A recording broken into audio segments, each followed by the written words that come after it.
Hello and welcome to Let Me Bore You to Sleep, and today is Monday's Boring Objects.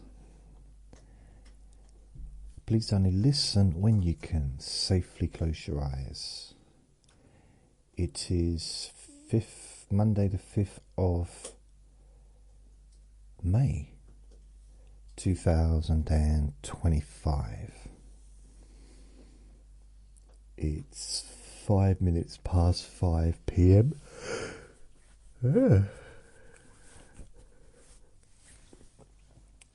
What else? What other juicy information can I tell you? I'm trying to think.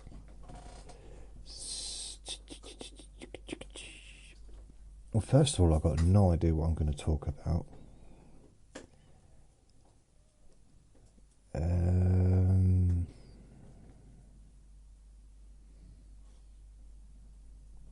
Yeah, genuinely do not know what I'm going to talk about. So before I do that, before I talk about what I don't know what I'm going to talk about, I just want to wish everyone well.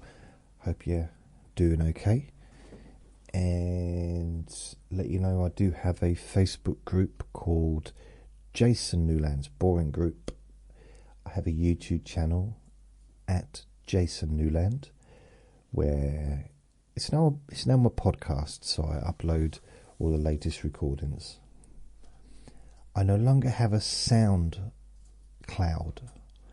account. Well, the two SoundCloud accounts I deleted, which has caused a little bit of a problem, which I didn't kind of think about, unfortunately. So apologies to anyone that was listening to me on SoundCloud. I nearly said to anyone that is listening to me on SoundCloud, but I mean, what you could do if you wanted to, you could always start up a SoundCloud account yourself, download my recordings, just upload them to SoundCloud for other people to listen to, and that's something you could do on other platforms. So you could share what I do. All my recordings are on my website. I've been working over the weekend on my website, and I mean, there's always work to do. But what I've done is, right at the top of the page, there is they call it a carousel, so you can just click through and find each podcast that you want. So, Deep Sleep Whisper, Relax Sleep and Panic Attack, Relaxation for Stress and Panic Attacks, Relax and Sleep Hypnosis Daily, Stress and Pain Relief, Jason's Bedtime Story Time, Let Me Bore Your Pain Away, Sleepy Boring Objects, Stop Smoking, Chronic Pain, Q&A Friday, Let Me Bore You to Sleep, Stop Now Biting. Blimey, it's a lot, isn't it? And Hypnosis for Sleeping Deeply, which is the main podcast where everything is. So if you wanted, and something might be worth doing anyway, is you can download the recording. You can stream it on the website, or just download it and play it at your leisure.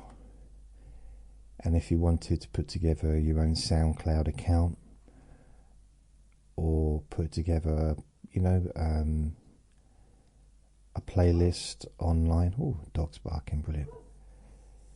You can do that. All my stuff is available to download. And I've got a list of podcasts which you can click on, which will just show you the latest recordings on there. Or, if you're really excited, I've got playlists, which you can then click on. For example, we've got Let Me Bore You to Sleep, 1 to 50, and then 1251 to 1300. There's quite a few playlists there. You can click on there, and all those recordings are also available for you to stream. So they're broken into 50s, categories of 50. That was boring, wasn't it? So yeah, it's all available. I realised that, I mean, I've been updating the podcast apps, so it's easier to find stuff as well. So if you listen on Apple Podcasts, Amazon Music, Podcast app, Castbox, Deezer, Luminary, Podcast Republic, Player FM, Podcast Addict, Podcast Index, Podchaser, Podfriend, Podverse, Podbean, Spreaker, and Spotify. So I've done all of my podcasts and they're listed, so you can click and it takes you straight there. So it's just, I don't know, I hope that helps. Also in the index you've got, I've got a few little shortcuts. So you've got LMBYTS, so Let Me Bore You to Sleep, it just takes you straight to the main Let Me Bore You to Sleep podcast. I've also got Q&A Friday, if you click on that, and that'll then all the latest Q&A Friday recordings, and you've got a little form at the top saying ask me anything. There's also Deep Sleep Whisper Hypnosis ones as well. Again, you can ask me anything. So no, you can ask me anything. There's no form on that one. I just won't hear you. So yeah, it's a pretty good website actually. It's getting more and more people are downloading and streaming on the website than ever before. Although it's been a very quiet day today. It's a bank holiday Monday here, so maybe that's why. Maybe it's a similar thing, or maybe it's the fact that I haven't made a recording for 2 days and you're only as good as your last recording, perhaps. That's weird. Maybe it's just boring listening to old stuff. But I just thought, some podcasters do one recording a week, and that's about average. That's about like how kind of works out. But if I did one a week, I don't know if anyone would be listening. Would anyone listen? I don't know. Last week was weird. One, was it Monday, Sunday, Saturday, Friday, Thursday, Wednesday, Tuesday, Monday. So not last week, but the week before. So one day I had 603 downloads, which is, it's very low. The next day, 4,304. Yes, weird. And I was hoping that people on the SoundCloud would just come over and listen on the podcast apps. There's so many places to listen to me. And I'm just trying to cut down expenses and being, it's not a huge amount of money I'm saving, but it's 250 quid a year that I'm saving, and it's just my finances are a bit weird at the moment. They're changing me over to the old different payment scheme, which means I'm going to have to go 2 or 3 weeks possibly without any money while they change it over. So, I'm just being a little bit more frugal. Is that the word? Frugal? Maybe. I don't know. So let me see. What am I going to do? What subject can I'll ask ChatGPT. Think of 20 strange, mundane, everyday subjects. Let's have a look. It might be able to come up with something, because I've been talking all the way through this, so I haven't had a chance to think.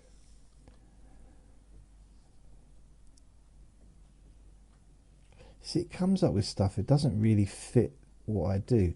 The whispery fizz of a just open can of sparkling water. I mean, that I'm not going to... Street lamps, single socks, the fridge light. Let's tell its own jokes here as well. Morning mirror fog.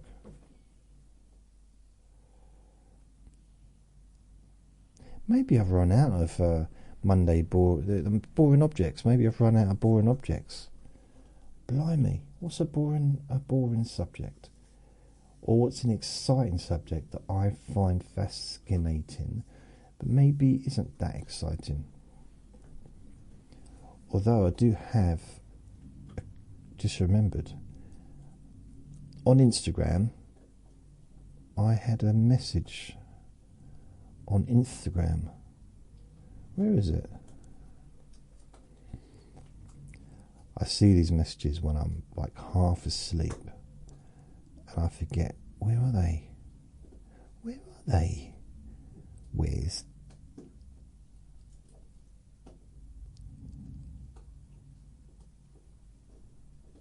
Oh dear.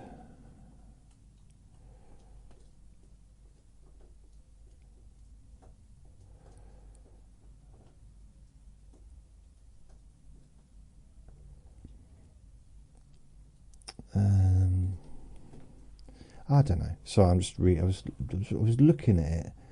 I can't find where it is, but I had a message. Where are you? There you are. I have to go into Facebook on my laptop and try and find it there. Okay. Hey Juicy, I was wondering if you could do a little something on addiction. And I wonder, so this is Shana, I'm wondering if you could start a boring Instagram page for people like me that aren't on Facebook. Oh, the second one I'll answer first. What you could do, Shana, is, if you want to, is actually just start one yourself and run it.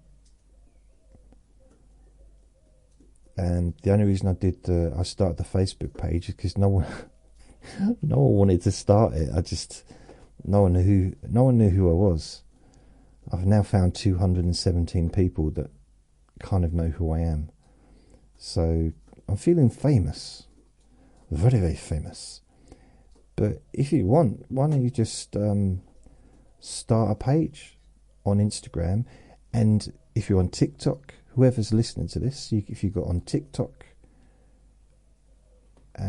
just run a page, posting my recordings or posting my latest stuff. Mate, if you want to, it'd be brilliant. Because I'm not very what the right word is. I kind of know my way around Facebook and YouTube, but some of these apps, some of the, there's lots I'm not even on. I'm not really particularly apt at doing it. I'm not apt with the apps. Oh, blimey. That was a pun. I didn't even see it coming. And if you'd like to do that, anyone that's listening, if you've got a social network app or something online that you run or that maybe you'd like to, please, just if you let me know, not for permission, just I'm interested. I can join, or I can watch from the sidelines. But yeah, I'd probably join. But that'd be good. Yeah. I did do 2 recordings on addiction. Now, without getting, all heavy in that, I did them just after my best friend passed away. And that was kind of the cause of that. And the two recordings I did were probably not very gentle. So, I mean, I don't know. Yeah, I don't know if I even left them online. I might have done, but they're kind of very well hidden, if you know what I mean. They're kind of, I don't even know where they are. But I did two recordings. I've got them on my computer, but let's have a look. Let's have a look.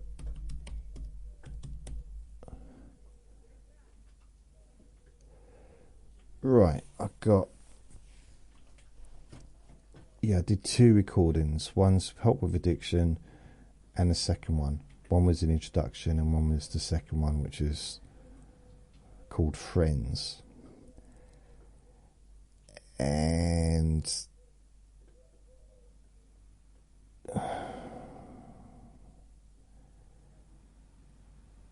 really, number 2, You Have a Future. Right, okay, so I did 2. I mean, I've done things for addiction separate to that. In it, I say addiction habits. I've did a recording for alcohol once. I don't know. Where is it? Alcohol. Okay, drink.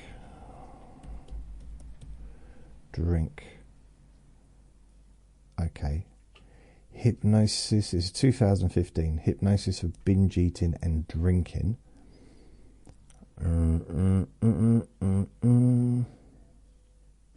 Okay. That was a request as well. So I wonder if that's in my requested thing. Because I've got a podcast for requests, which requested recordings. Eating, binge eating. Yeah, I got that. It's on there. In fact, I got 2: binge eating and drinking, and I got another one requested by Claire: Help with overeating and binge eating. 19th of November 2018. So Claire used to listen to me regularly and then stopped listening, so I don't know. I think I must have. I think she got bored with me. I think some people just get bored. Get bored with a boring person. It's going to happen, isn't it, I guess? Oh, itchy shoulder.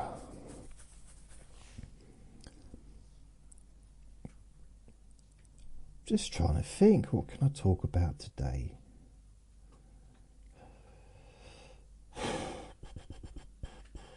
Should I talk about bipolar? But that's a boring. You can talk boringly about that, but it's not really. It's not the most uplifting subject, is it? No. Working in the bakery.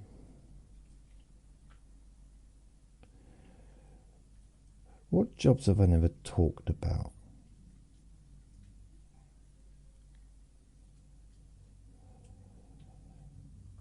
There's got to be some jobs that I've never talked about that I've had. Have I talked about my security jobs? Being a security officer?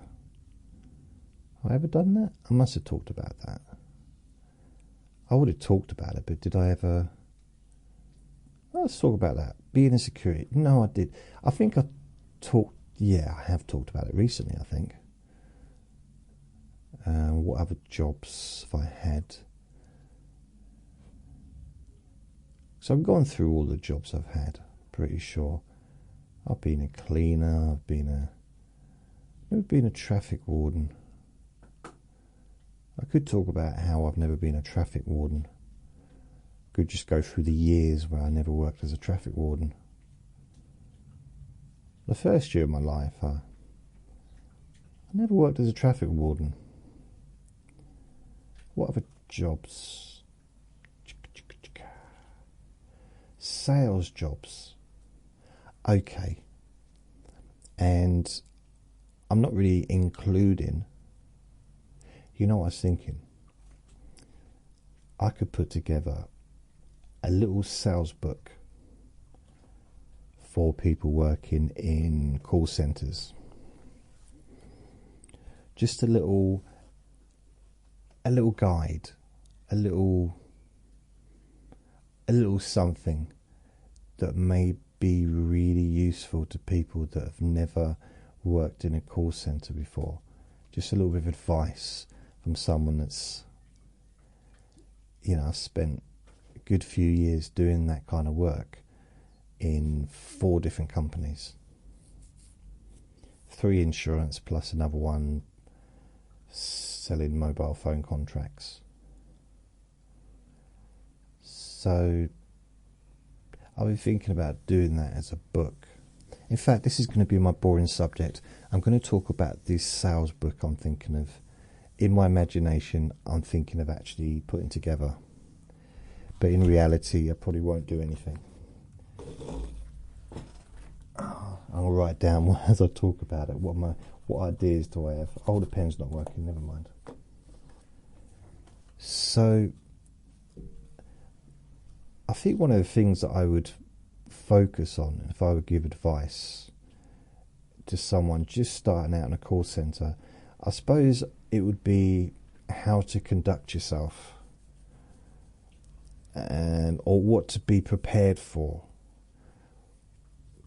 Lots of do's and don'ts, and I did most of the don'ts. I did a few of the do's. I did enough of the do's to get by, but I did a lot of the don'ts. Some of the don'ts, I suppose, would be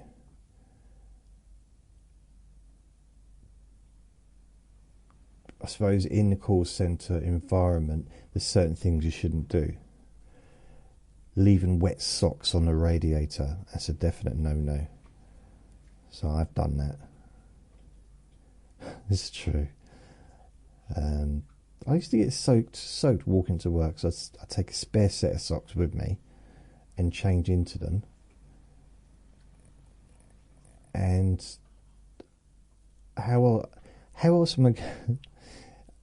Yeah, I suppose it seems silly now, but yeah, at the time, it didn't go down very well. Other things,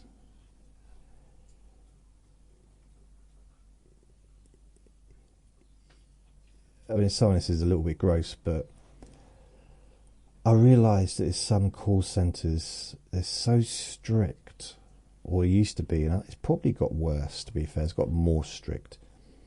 I can't imagine it was going in the other way, because it definitely wasn't going in the... Yeah, it was definitely going towards being really regimented. And watching everything you do, everywhere you go, every time you're on the phone, every time you're off the phone, how long you're on a break for, things like that, The first time I had a job in a call centre, I could just take a little break and no one seemed to notice or bother about it. And I remember the last time. So yeah, sort of 15 years later, in the last sales job I had, I was having people knocking on the cubicle door saying, "Are you coming back to work at some point?" I'd look under the. Well, sometimes I just open the door and say, "What?" I said, "It's open, just come in." And they'd come in like, I thought you'd be finished and you have your trousers up. Well, I said, "Well, you're the one wearing a gas mask." And they hassle you. "Oh, why are you eating your dinner on the toilet?" And I was like, just really getting in your... Yeah, a bit like, it's my business, don't bother me. So certain things you can't do, I would sort of put like a a list of things not to do in the call centre environment. I'm trying to think of some other things. You have to be a lot more careful now verbally. I mean, there was a time when you may find it's hard to believe that sometimes I might not say the right thing, occasionally. And you've got to be a little bit careful. Yeah. Don't lend money. This is another thing. Don't lend money to someone that's just been sacked. You ain't going to see that money again. That happened to me once. I mean, this lady got on really well with her, like I did most of the people I worked with. And she got fired because she wasn't selling. And she said, "Oh, can you lend me £10 so I can get a bottle of wine?" "Yeah, sure. I'll give that to you later." "Yeah, okay." And I generally thought she would. No, I didn't see her again.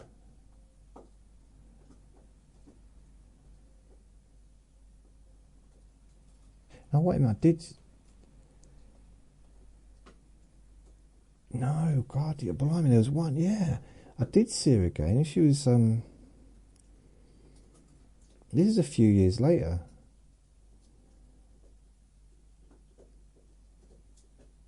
And...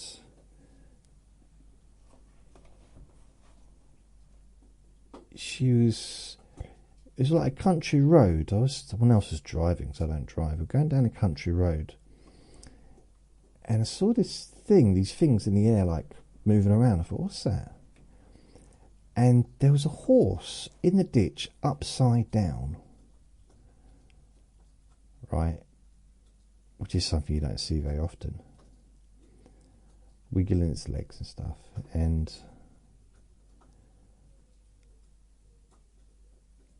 when we stopped laughing, we got out of the car, and we sort of like, that's strange. Didn't realise there was someone, well, not underneath, but you know, kind of trapped a little bit. Just not in a bad way, just a torso, and no, just like, you know, underneath the horse a little bit, but not injured or anything. But I heard this voice, and I've got a quite good memory for voices. And I said, "Steve, is that you?" And she said, "No." I said, "Robert?" She said, "No." "Andy?" She said, "No."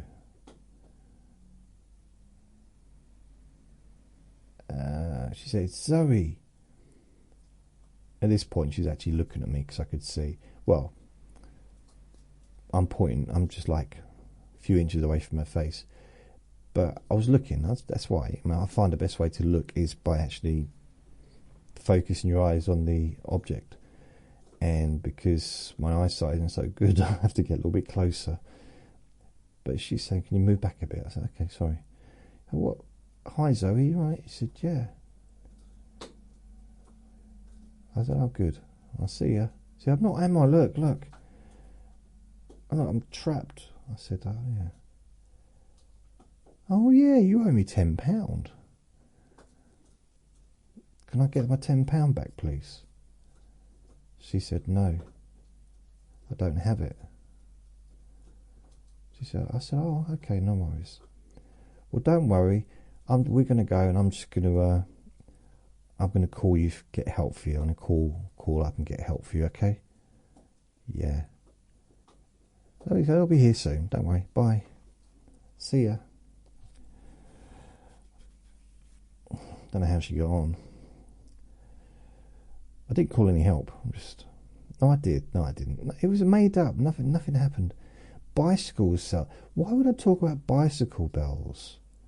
Now, how much am I going to talk? I like spend a whole hour talking about bicycle bells. The hole in bread. Dust motes. I don't know what a dust mote is. The exact moment a kettle reaches boil, water finding its voice, then settling again. It's like it's making its own jokes up. The fridge light that lives its whole life waiting for the door to open. Or parking lot seagulls that patrol inland tarmac like they're safeguarding an invisible shoreline. This is not me. This is ChatGPT coming up with this stuff. That is not what I meant when I said 20 strange, mundane, everyday subjects. I mean, socks. Okay, I mentioned socks. Street lamp halos pooling on wet pavement as if each puddle has its own private moon. It's getting a little bit fragrant, a little bit cocky lately, ChatGPT, I found. Getting a little bit full of itself. Stationary escalators, when broken, that transform instantly from effortless ride to challenging staircase. That's true. That is very true, isn't it? Because they're not easy to walk up, are they? Because the escalators, when you have to walk up them, they're a little bit too high. A little bit too high. I don't know why they make them so high. You know, I quite like the escalators that you get in airports that just go flat. You literally just standing on them for half an hour. It's like, wow, why can't we have these everywhere? Why can't we just have them everywhere? Literally just, you wouldn't need buses, you know, for short journeys. Or even, you know, I mean, if it goes fast enough, yeah, you might be outside for an hour, but you could get to town maybe in an hour, hour and a half. Perhaps, you know, just for people that maybe have a seat. If you want to have a seat, you can say it's the same as having a bus or a train or a tram, but the escalators, you know, once you're on there, they can go fairly fast, can't they? Because you can't, providing it's got safety, you can't go anywhere, can you? It's not like you can fall off. Unless, of course, you know, you can fall off. But I think the main thing I would say in this book is, as in do's and don'ts, one of the main things, this is the big difference that I found, because not only did I do sales, I also listened to phone calls. And I was listening to phone calls in the very first job I had in 2001. Well, it was 2002 that I was listening to the calls. And 2003.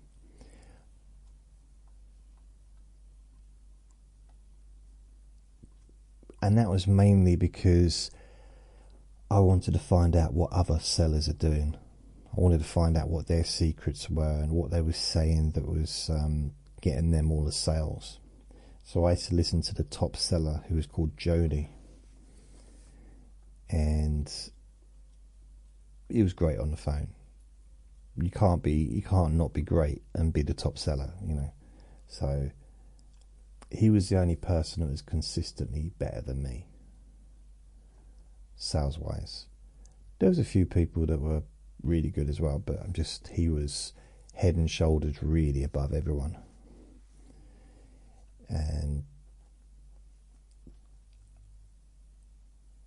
But I also listened to loads and loads and loads and hundreds of calls, hundreds and hundreds, when I was doing that as a living, like listening to calls in the call centre. And the one stand out, shout out, obvious difference between, you know, on sales, the difference between someone who, okay, let's forget, so you got 3 brackets, right? I'm going to do a little thing. So you got top sales or top sellers. So forget them. You know, that's a different bracket. So forgetting them. And you got the bottom. The bottom sellers, which is made up of two categories of people. Well, probably three actually.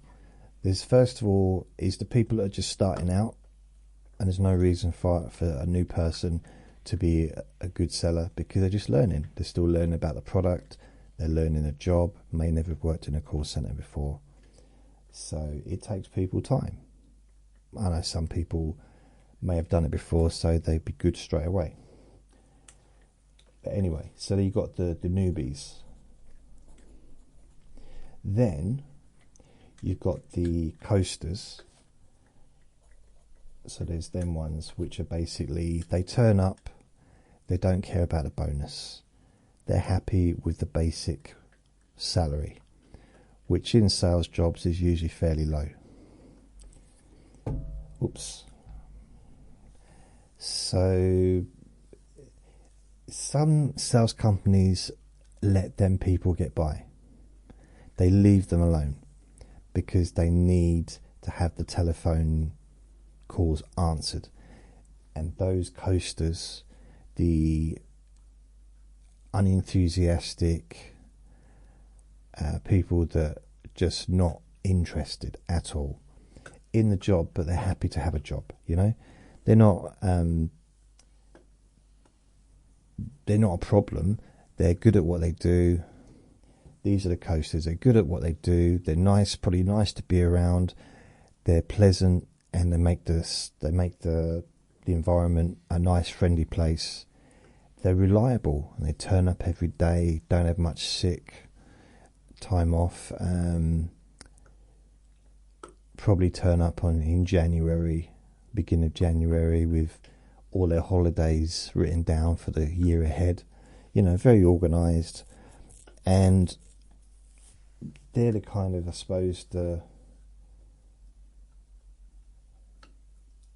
really important people, in a sense of, you know, a lot of these companies, they have contracts where they have to fulfill answering a certain amount of calls, and they get another company that sends the calls to them. So it's, you know, it's a lot going on there. So they're important, but ultimately they won't care. The newbies will care about, you know, what I'm about to say. The coasters, got to be a little bit careful with the coasters. Start hassling them, and then probably start to look for another job. Hassle those ones to get more sales, because they don't care about the bonus, but they're happy to have a job. They just want a stress-free, relaxing environment to work in. And, you know, as I said, without them, they're the ones that can be relied on, and they may stay for a long time. Then you've got the ones that are just, that don't want to be there. So that's the fourth one on the bottom. People that don't want to be there. Don't want to be there. It's like a little lecture. It's like a TED talk. A J talk. So they don't want to be there for whatever reason. And if they don't want to be there, they're not going to be good sellers. Probably. I mean, there are those people that are just really good, and while they're looking for somewhere else, fair enough. But someone that's just coming in, yeah, I've been one of them. I've been in that situation. I've been in the newbie situation 4 times. I've been in the don't want to be there situation 1, 2, 3 3 times or 4 times. Sometimes temporarily, sometimes to the point where I just had to get out or change department. And then you got the other ones who, well, you got another side, the incompetent. I don't mean this in a bad way, but they're just really bad at the job. It's not suitable for them. Not everybody's suitable for everything, are they? I mean, not everybody can be as perfect as moi. Moi. I always feel like saying "Kermie" whenever I say moi. Yeah, some people just it's not the right job for them, and you get that. You can break that into different categories as well. So people that are incompetent, I don't like the word incompetent, but not very good at the job. I mean, I was incompetent when I first started, so there's a lot of incompetent people in the newbies, but that's because they don't know what they're doing yet. But if after 2 months they're still incompetent, or a year they're still incompetent, then they're the ones that won't probably still be working there. They're the ones that will be got rid of. But then you can break that up, because you've got incompetent people that are both. I've known people that really love what they're doing. They love it. They love doing it. And they will sell loads of insurance. But they do it wrongly. There was this one lad, he was selling car insurance, and it turned out he had like a really, really good week. And he'd sold car insurance to a van company, some haulage company, a delivery, and my company didn't insure commercial vehicles, but he sold normal personal car insurance to this delivery company van, which had like 30 vans, and he insured each of them individually. So he was super excited, and everyone was saying how good he'd done, because people didn't realise at the time until the information kind of went through. And because at them days, I think they didn't seem to check necessarily, and then if there was a claim, they realised, well, you're not covered because it's a commercial vehicle, and then there'd be a big hoo-ha. I know someone that did that, and they got sacked for that. Someone actually got sacked the very first week I was working at Church Hill Insurance Company. I was in training, and the trainer came in, and one of the managers came in, that's it, and told us all that they've had to sack someone. Now, bearing in mind, this is in 2001, so this was quite something that people were saying to each other, at the time. Well, what happened is this woman, the old man, whoever it was that was on the phone, said we started being rude to the call centre staff member. Started being rude, and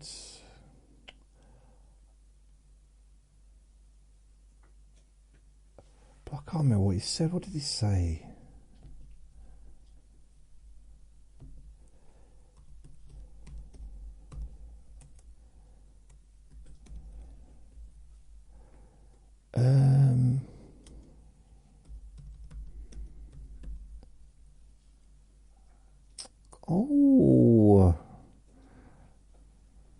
Oh, that's it. I'm trying to find.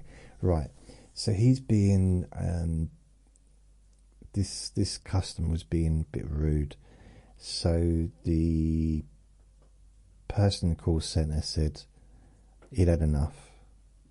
And he said, okay, sorry about this, but you are the weakest link. Goodbye. And he put the phone down. She called back. And the weird thing about it is the manager was laughing as he was telling us, and we were laughing. And I was thinking, why do you really have to sack him for that? I know it's unprofessional to do that to a customer. I get that, but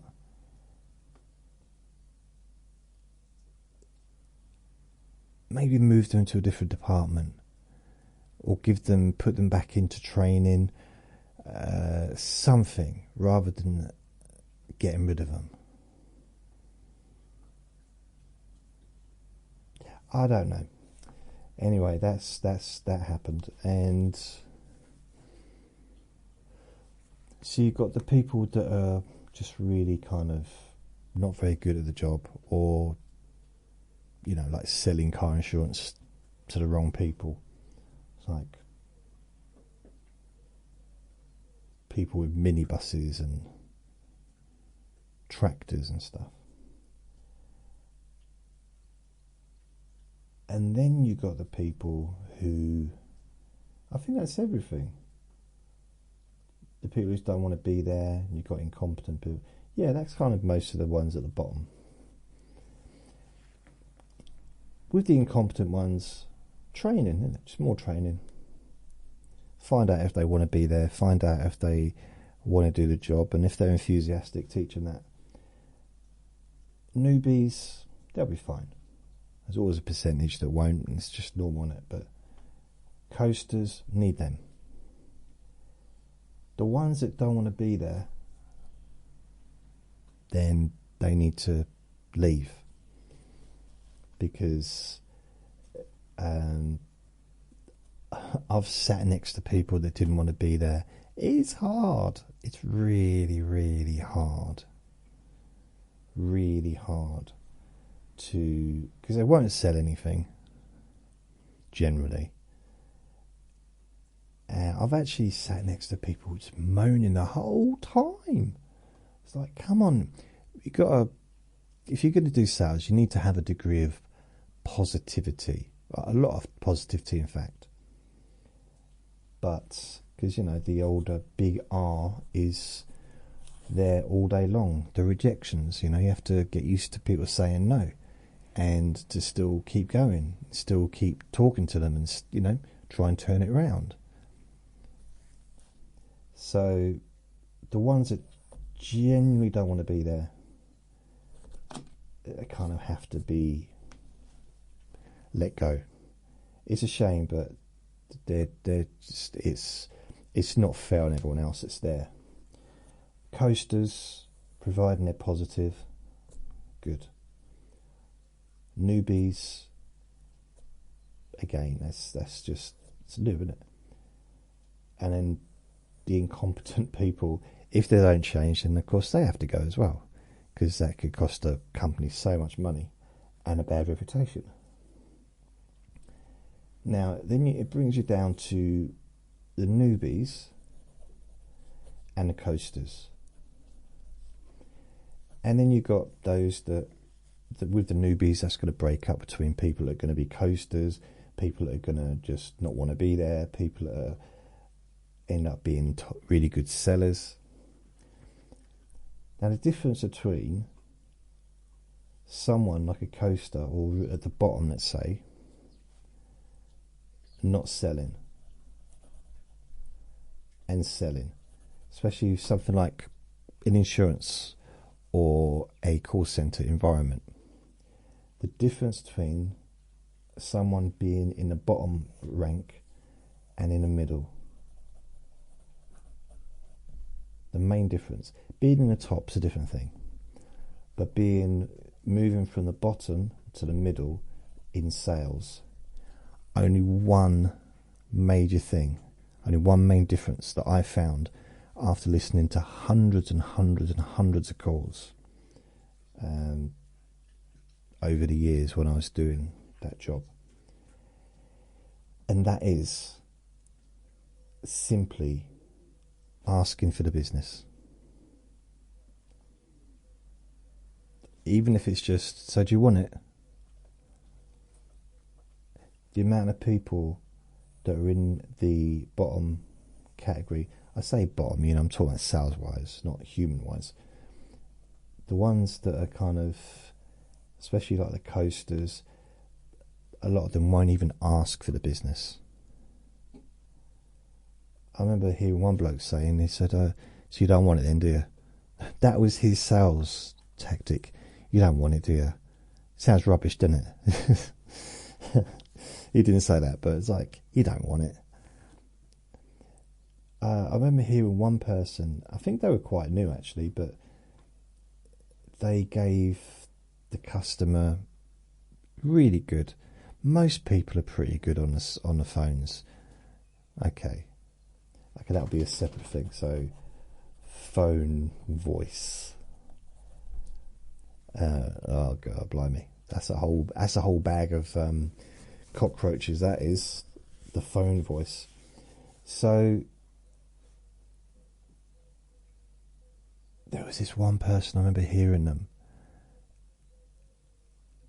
and they were saying, they did the quote, perfectly good quotation, got on really well with the person on the other end of the phone, the other person has got on with them, they like, it's very good rapport, and gave a price which was way lower. It's like £200 lower than what they were previously being quoted for the year.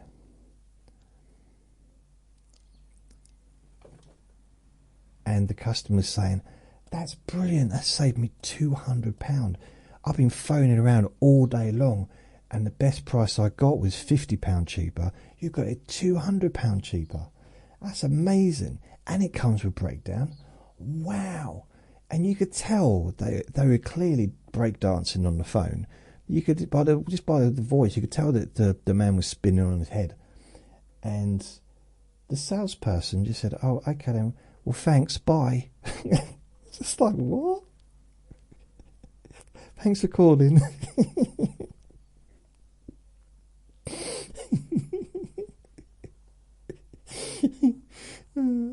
It's a sales job. Like, it's like, thanks. I want to take it. No, it's all right. I wouldn't take it if I were you. You let someone else do it. It's amazing. The amount of people I heard is like, wait, do you want the reference number? You know what I did? Here's the difference again. So the difference is those that ask for the business and those that don't. If you ask for the business, if you don't ask for the business, you're in the bottom rack, I would say. Just by asking every single customer for the business, when you get a good price, we'll just label it that. When you get a good price, that puts you into the middle bracket. Now, to move into the top bracket, you have to. There's a lot more things you need to do, but one thing, or you could say, let's say there's a middle top between the middle and the top, so another section, and that's the people that ask for the business every time, regardless of price, regardless of how much it comes up as. And you think, why would you do that? Someone's just said that the price for insurance is $500 and you come up at $650. They might have been lying. They might have been just be teasing you, trying to get a cheaper price. They might be unhappy with the car insurance currently. It could be any kinds of things. So also the benefit is it gets you used. This is good. This is going to be a good book, isn't it? It gets you used to asking, because that seems to be the biggest hurdle for people that work in sales when they first start, is asking for the business. And as I said, I listened to hundreds of calls. I mean, for about a year, year one, 2006,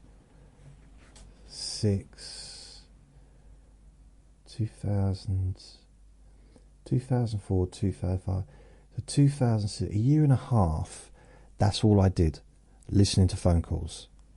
Like all day, every day, well, working hours for a year and a half, listening to phone calls, listening to sales calls as well as other departments, but mainly sales. So I've listened to so many calls, and I've heard some of the weirdest things as well.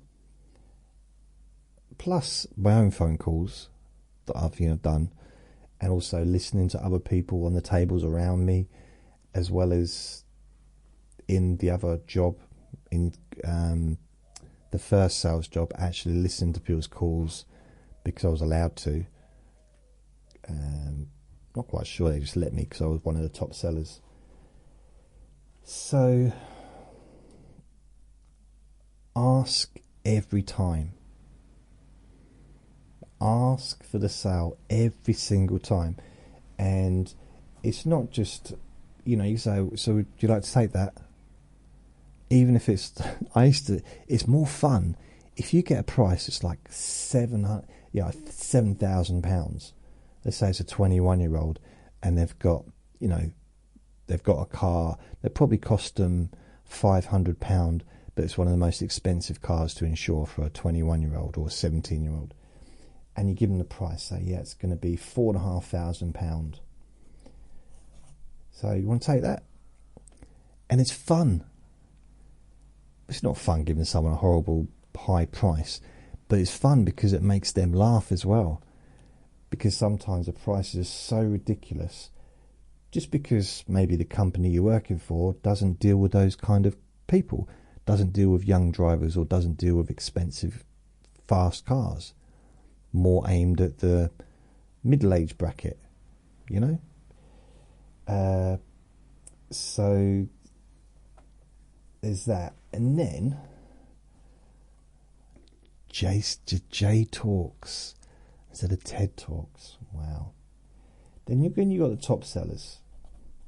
So you don't say, do you want to take that? You go from asking. So you go from not asking at all at the bottom, in the middle, asking when it's a good price, because it's hard to ask when it's a crap price when you're just starting out. It really is. It really is. I mean, I don't blame people for not asking at that point, but you can skip the middle bit by doing that. It's a confidence thing, I suppose. And then secondly, then you get to the top, the middle, between the middle and the top, so that bracket, which is asking every single time. So, do I go ahead with that? Or should we get that set up?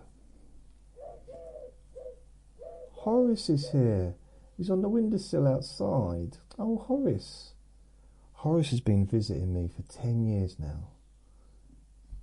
He's gone. He only just a little visit, just like says hello. All right, Jay.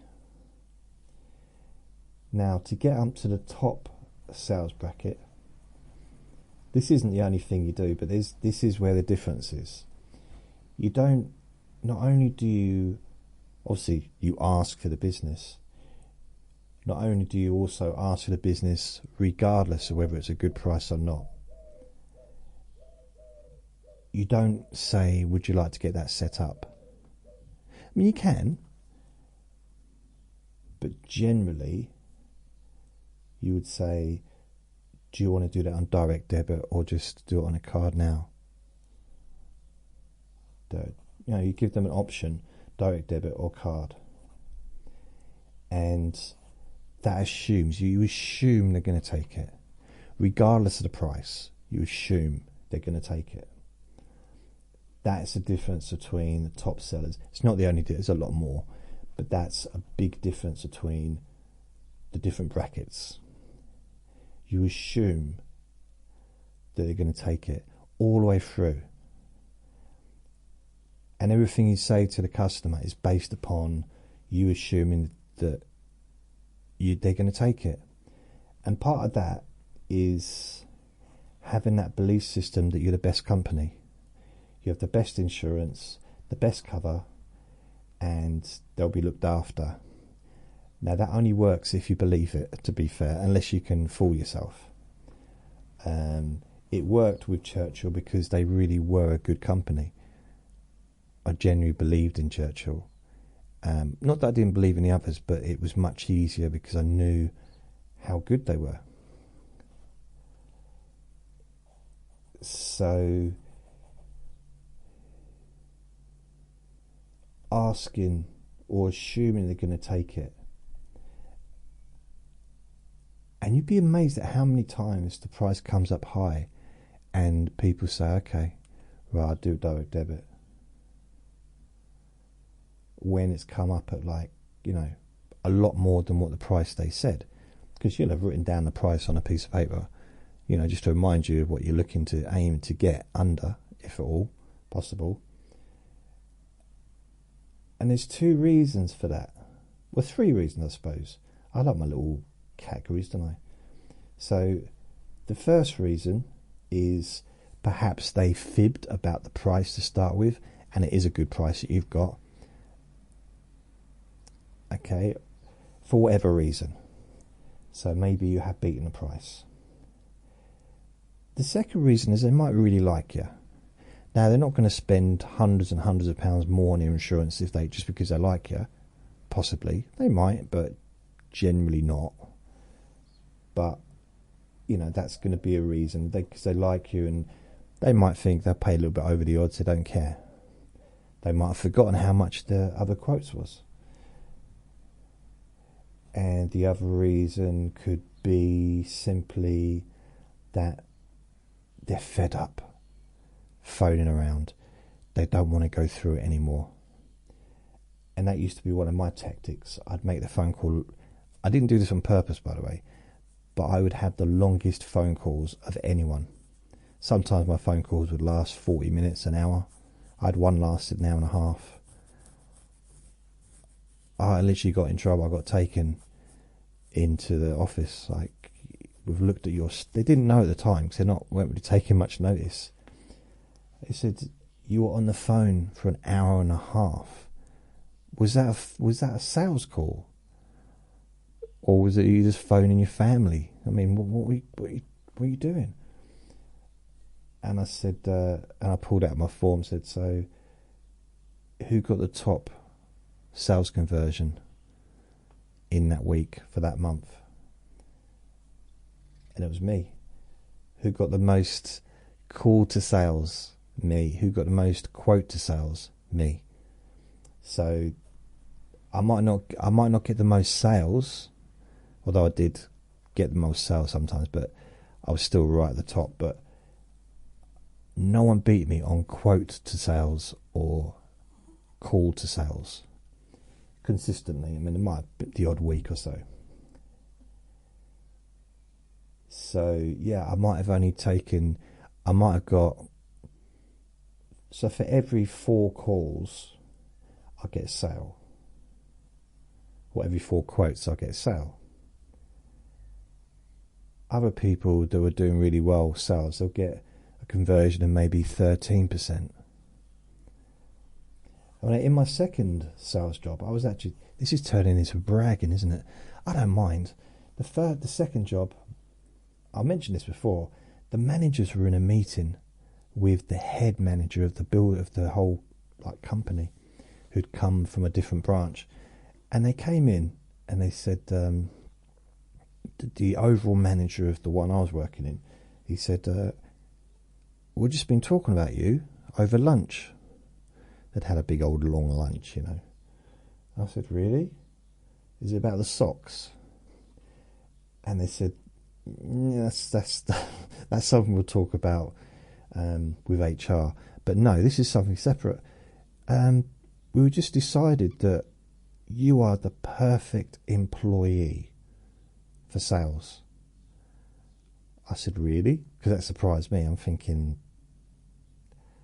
if they knew about all the stationery I was stealing, they'd probably think differently. And they said, oh. I said, why? And he said, well, it's not just on sales. We've got people that sell more than you. I said, okay, you're not really making me feel good right now. He said, no, it's not about that, but it's about conversion. It's about customer satisfaction. How many times do you have things come back, complaints, or you've sold, car insurance as someone with a plane. None of that stuff. I said, okay, well, it was that once, and we laughed. And she said, oh, you've got best conversion, got really good conversion, really good quality calls, you sell well, and you also do everything correctly, like compliance-wise, everything. Every question's asked correctly, in the correct way, no misleading, even accidentally, nothing. He said, if we could get everyone to be like you, we would it'd be a much better company. Of course, we'd have to air the place out a bit more and maybe cover the radiators over with something to stop. I said, colleagues, you have to keep talking about the socks. I mean, that was mentioned about an hour ago. I mean, it's, I suppose, slightly amusing to mention something that I mentioned an hour ago, and I managed to ease it back into the conversation. I mean, there's a certain amount of skill involved in that, even though it was accidental. And he said, yeah. Do you reckon you'll mention it in your podcast? I said, I haven't started doing... Oh, wait a minute, I have, haven't I? I was remembering I had started doing podcasts at that point. He said, yeah, you have, haven't you? I said, yeah, but I'm not doing the Let Me Bore You to Sleep ones yet. In fact, they're not even really called podcasts at this point. They're just recordings. I do put them on podcasts and on YouTube and on MySpace, Friendster, I don't know, whatever was around at the time. And yeah, that was weird. So what else? So they're the things. You should see this piece of paper. It's brilliant. So they're some of the most simple things ever. Talking to the customer, though, right? The amount of people that would start and they'd be like, they put a telephone voice on. Oh, hello, how are you today? Are you okay today? Can I help you today? And like, no, stop that. Stop it now. You just need to be natural. Just talk naturally, but clearly. Has to be clear. But also, it takes a while. It took me a while to start to be able to understand all the different accents, because I was getting phone calls from literally all over the world. Well, people from all over the world. And there's some really strong accents out there around this country. So I was able to manage it quite well. I was able to... You kind of have to open your ears up a little bit and just focus, really, I suppose. Just focus on what they're saying. But then there needs to be... You say, well, being positive, yeah. But also needs to be an expectation that everyone's calling to get insurance from you. Just expect it. Expect everyone to take the insurance. Not in a way that you'd be disappointed if they don't, or when they don't, because not everyone's going to take it. But just expect it. And include that. You add expectation into the phone call all the way through.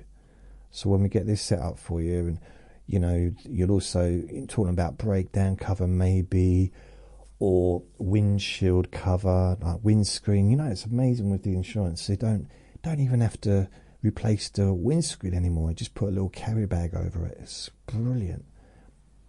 That wasn't really an exact scientific fact, but you just include stuff. And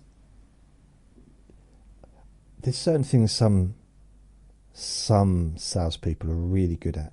I was never any good at this, but they would really get updated with sports.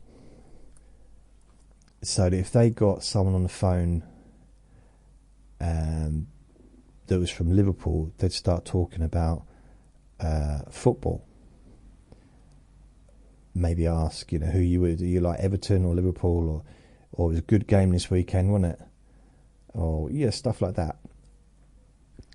I could never do that because I think I just wasn't my thing. I mean, I could talk. What I'd do is talk about the weather, and maybe talk about how I run out of toilet roll over the weekend. And, just human stuff. That didn't go down so well, so I didn't do that very often. And I made sure that I had enough toilet paper. I mean, I still remember my friend phoning me up from his office, phoning me up saying, "Can you call the office, please? They're not answering the phone, and my phone's about to die because the battery's gone." I said, "Yeah, so?" I said, "Where are you?" He said, "I'm in the office." I said, "Yeah, where?" He said, "I'm in the toilet." I said, "Why don't you just go into the office?" He said, "I can't because I've run out of toilet roll. But I can't, they're not answering the phone, and my phone's about to die, and I won't be able to get any toilet roll. So can you please phone the office now and ask them to bring toilet roll in?" He was the boss of the firm. So I phoned up. It was so funny. It was just really, what a scenario. Everyone was just laughing because it was just such a funny moment. Wow. I remember once I was in one of the... Vinny's hassling me. "What are you hassling me for, Vinny?" I was in a toilet once and the cleaner was having a bit of a breakdown. And he mustn't have known I was in there. Because there was, I think, 3 or 4 cubicles in this toilet because it was a call centre. And so I was sitting there, eating me sandwiches. And all I hear is blokes swearing, "Oh, these messy," really shouting loudly. And proper going on for about 10 minutes. So I flush the toilet eventually and walk out, and he's just looking at me. I'm pretty certain he said, "Sorry about that." It's so weird. Vinny is right now hassling me to take him out, which means I'm going to have to go. Blimey. I thought I was going to tell you more about this book. I'm thinking this might be a good idea, because something I know about, something that can be used, can be adapted for wherever you are. There's a few little sales techniques as well I could add. A few little things that I've noticed you can do, that I did, that you can do, that I did, that you can do in it. I don't think I've ever been this excited before. Vinny is hassling me. Why are you hassling me, Vinny? Is it Archie? He knows Archie's outside, probably. Oh, dear. Right, well, I'm going. So, thank you for listening. It's been a bit of a strange, let me bore you to sleep, Monday boring objects. A bit different from usual. But hey, difference is good, I think, sometimes. Yeah. So, thank you for listening. Remember to be kind to yourself because you do deserve to be happy. And be gentle with yourself. You deserve to feel safe. Lots of love. Bye.